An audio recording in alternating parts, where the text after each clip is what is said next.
తిరిగి మళ్ళా జగన్మోహన్ రెడ్డి గారికి అధికారం ఇవ్వాలా, లేక ఆయన అధికారం తీసేసి గతంలో 5 సంవత్సరాలు 14 సంవత్సరాలు పరిపాలన చేసిన చంద్రబాబు నాయుడు గారికి అధికారాన్ని కట్టబెట్టాలా అనే అంశం మీదే ప్రధానంగా ఎన్నిక జరిగిందని నేను భావిస్తూ ఉన్నా.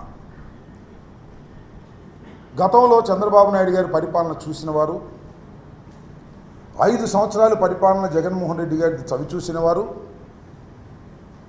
ఓట్లు వేయడానికి వచ్చినటువంటి తీరు చూసినప్పుడు నాకు చాలా ఆశ్చర్యం వేసింది.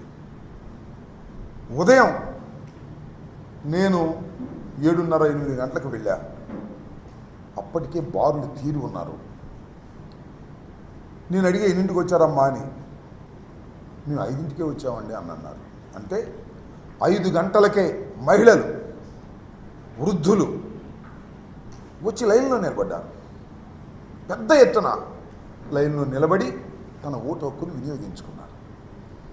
దీనికి కారణం ఏమిటి, దీనికి సంకేతం ఏమిటి అనే విషయాన్ని మనం ఒకసారి ఆలోచించాలి.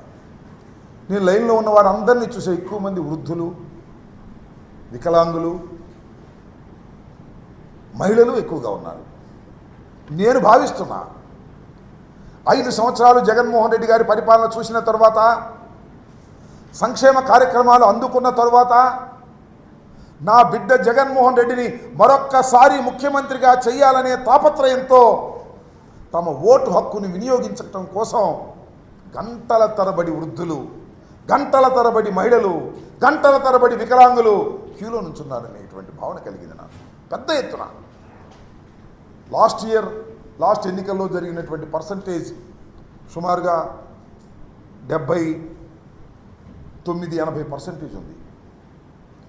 ఈసారి కూడా ఆ మాత్రానికి తగ్గకోకుండా కాస్తో కోస్తో ఎక్కువ అయ్యే పరిస్థితులే కనిపిస్తున్నాయి. అంతే, వివరాలు ఇంకా రాలేదు కాబట్టి, ఎందుకంటే రాత్రి 10-11 కూడా కొన్ని చోట్ల పోలింగ్ జరిగింది కాబట్టి ఇంకా కరెక్ట్ ఫిగర్స్ ఇంకా రాలేదు కాబట్టి నేను ఊహాతీతంగా చెప్తున్నా. పోయినసారి కన్నా ఏదన్నా 1% పెరగొచ్చు, 1% తగ్గొచ్చు తప్ప పోయినసారి లాగానే అంత పెద్ద ఎత్తున ఓటర్లు తమ హక్కుని వినియోగించుకున్నారు. ఇది చాలామంది అనుకోవచ్చు.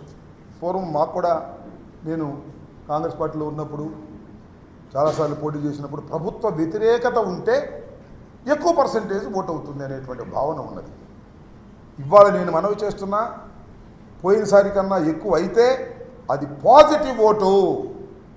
పాజిటివ్గా జగన్మోహన్ రెడ్డి గారిని తిరిగి మళ్ళీ అధికారంలోకి తీసుకురావాలి, మా సంక్షేమ కార్యక్రమాలను అమలు చేసుకోవాలి, సుఖవంతంగా బతకాలి అనేటువంటి భావనతో బడుగు బలహీన వర్గాలు, మైనారిటీసు, ఎస్సీలు, బీసీలు, సంక్షేమాన్ని అందుకున్నటువంటి అనేక మంది ఓటర్లు వచ్చి తమ బాధ్యతను నిర్వహించుకొని మళ్ళా తిరిగి జగన్మోహన్ రెడ్డి గారిని ముఖ్యమంత్రిగా చూడాలనేటువంటి తాపత్రయం వారి ముఖాల్లో నిన్నే కాదు కనిపించింది. నేను క్యూలో నుంచినప్పుడు కనిపించడమే కాదు, ప్రచారానికి వెళ్ళినప్పుడు కూడా కనిపించింది. నేను చూసా, 89లో మొదటిసారి పోటీ చేశా, ఆ తర్వాత 2 సార్లు మినహా ఇది 6వసారి పోటీ చేస్తున్నా.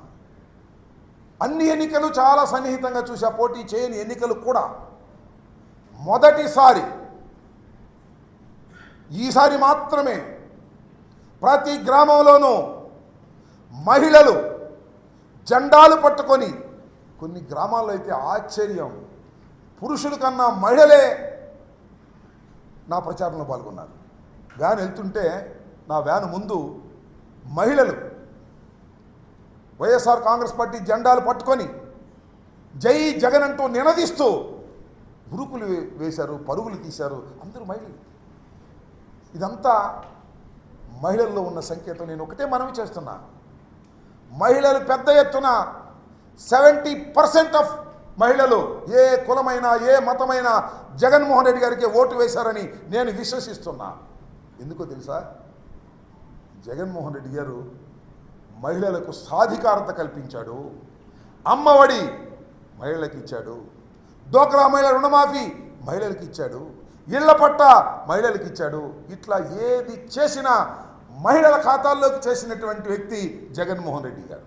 అంటే మహిళలు ఒక ఆర్థిక స్వావలంబన కోసం, ఒక సాధికారత సాధించడం కోసం జగన్మోహన్ రెడ్డి గారు కృషి చేశారు, వారికి ఆ విధంగా సహాయం చేశాడు. కాబట్టి మా జగన్మోహన్ రెడ్డి గారికి మేము సహాయం చేయాలి, మళ్ళీ అధికారంలోకి తీసుకురావాలి అనేటువంటి ఉద్దేశంతో మహిళలు పెద్ద ఎత్తున చరిత్రలో ఎప్పుడూ లేని విధంగా మహిళలు జెండాలు పట్టుకొని వచ్చారు, వేలు మీద ముద్ర వేయించుకున్నారు, ఓటు ఫ్యాను గుర్తుకు వేసి వెళ్ళారు అని నేను పూర్తిగా విశ్వసిస్తున్నా. అది నా మనసుకు తట్టింది ప్రతి చోటకి వెళ్ళినప్పుడే మనం చేస్తున్నాం. అంత పెద్ద ఎత్తున కానీ విని ఎరుగని రీతిలో ఒక ప్రభుత్వ పాజిటివ్ ఓటు ఇంత పెద్ద ఎత్తున ఉండటం అనేది చరిత్రలో చాలా అరుదైనటువంటి సంఘటన. 5 సంవత్సరాలు పరిపాలన చేసిన తర్వాత నాకు అది జరగలేదు, నాకు ఇది జరగలేదు అనేటువంటి ప్రభుత్వ వ్యతిరేకత ఉంటుంది. కానీ ఈ ప్రభుత్వంలో ప్రభుత్వ వ్యతిరేకతే లేదు, మొత్తం ప్రభుత్వం యొక్క సానుకూలత. మళ్ళా ఈ ప్రభుత్వాన్ని నిలబెట్టుకోవాలి, మళ్ళా జగన్మోహన్ రెడ్డి గారిని రెండవసారి ముఖ్యమంత్రిగా చేయాలి అనేటువంటి తాపత్రయం మాత్రమే ఓటర్లో నాకు కనిపించిందని కూడా ఈ సందర్భంగా మనవి చేస్తున్నాను. అంత పెద్ద ఎత్తున ఓటర్లు పాల్గొన్నందుకు వారందరికీ నా హృదయపూర్వకమైనటువంటి ధన్యవాదాలు వైఎస్ఆర్ కాంగ్రెస్ పార్టీ తరఫున నేను తెలియపరుస్తున్నానని కూడా ఈ సందర్భంగా చెప్తున్నా. చాలా పెద్ద ఎత్తున పాల్గొన్నటువంటి ప్రజలు చాలా సంతోషంగా పాల్గొన్నటువంటి సందర్భాలు నాకు కోకొల్లగా కనిపించాయి. మరొక విషయాన్ని కూడా చెప్తే చాలామంది మేము గెలుస్తామని తెలుగుదేశం వాళ్ళు ఏదో సాధిస్తామని కొన్ని ఎల్లో పత్రికలు, ఆ ఏబిఎన్, ఆంధ్రజ్యోతి, లేకపోతే ఈనాడు, లేకపోతే TV5, లేకపోతే తెలుగుదేశం చంద్రబాబు నాయుడు గారు, పవన్ కళ్యాణ్ గారు ఎంతమంది వచ్చినా నేను ఇవాళ చెప్తున్నాను, 4వ తారీఖు 12 గంటలకు చూడండి, అత్యధిక మెజారిటీతో జగన్మోహన్ రెడ్డి గారు ముఖ్యమంత్రి కాబోతున్నారు. దీన్ని మీరు విశ్వసించండి కూడా ఈ సందర్భంగా నేను మనవి చేస్తున్నా. అదేవిధంగా సత్తెనపల్లిలో కూడా నాకు ప్రగాఢమైన విశ్వాసం ఉంది.